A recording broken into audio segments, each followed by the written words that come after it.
दूसरों को न्याय दिलाने के लिए अदालतों में लड़ने वाला एक वकील आज खुद न्याय के लिए दर दर की ठोकर खाने को मजबूर है।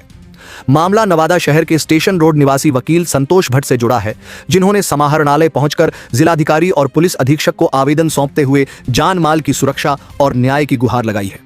पीड़ित वकील संतोष भट्ट ने बताया कि 19 जुलाई 2025 को उनके घर पर करीब 10 लोगों ने पहुंचकर उन्हें जान से मारने की धमकी दी थी। इस गंभीर घटना के बाद उन्होंने संबंधित थाने और अधिकारियों को अब तक 3 बार लिखित आवेदन दिया, लेकिन इसके बावजूद आज तक कोई ठोस कार्रवाई नहीं की गई। वकील संतोष भट्ट का कहना है कि लगातार मिल रही धमकियों के कारण वह और उनका परिवार भय के साए में जीने को मजबूर है। जब एक अधिवक्ता जो समाज को न्याय दिलाने का कार्य करता है खुद सुरक्षित महसूस नहीं कर रहा, तो आम जनता की सुरक्षा पर भी सवाल खड़े होते हैं। पीड़ित ने प्रशासन से मांग की है कि मामले को गंभीरता से लेते हुए दोषियों के खिलाफ तत्काल कार्रवाई की जाए और उन्हें तथा उनके परिवार को उचित सुरक्षा प्रदान की जाए। अब देखना यह होगा कि प्रशासन इस मामले में कितनी तत्परता दिखाता है और न्याय के लिए गुहार लगा रहे वकील को कब तक इंसाफ मिलता है।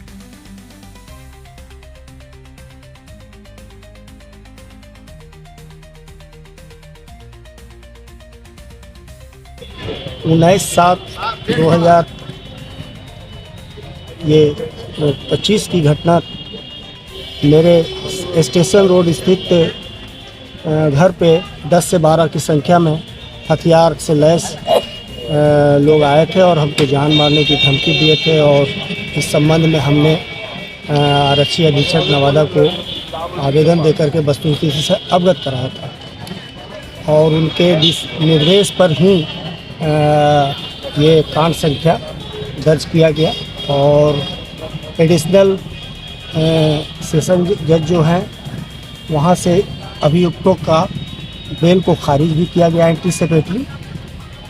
और इस संबंध में हमने 3 बार जो है जिला पदाधिकारी एवं आरक्षी अधीक्षक से मिल करके वस्तुस्थिति से अवगत कराया कि अभी तक अभियुक्तों की गिरफ्तारी नहीं हो रही है और अभियुक्त लोग खुलेआम घूम रहे हैं और साथ ही साथ ये भी कहते हैं मुस्कुरा करके कि पुलिस को हम पॉकेट में रखते हैं। और अब स्थिति ये बनी हुई है कि हमारे जान और हमारे परिवार के जान पर जो है सो आ गया है अब बारी। ये लोग धमकी दे रहे हैं अब जो ये नामजद अभियुक्त लोग हैं, केस उठा लो और नहीं तो अंजाम भुगतने के लिए तैयार। चूँकि हम लोग एडवोकेट हैं, हम लोग खुद जो है सो लोगों को इंसाफ दिलाते हैं और हमारे साथ ही इस तरह की बातें हो रही है तो आम आदमी के साथ क्या हो सकता है। हम तो यही कहेंगे कि आरक्षी अधीक्षक महोदय एवं जिला पदाधिकारी महोदय इस दिशा में समुचित कार्रवाई करने की कृपा करें। आज मुलाकात हुई? आज मिलने के लिए हम आए थे डीएम साहब से भी और एसपी साहब से। एसपी साहब कुछ बिजी शेड्यूल था उनका, तो उन्होंने निर्देश दे दिया कि आप मिल लीजिए डीएसपी साहब से।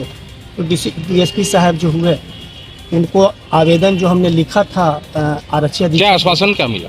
बोले कि दिखवाते हैं करते हैं।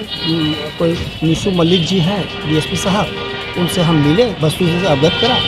तो इसके पहले कई बार आवेदन दे चुके हैं?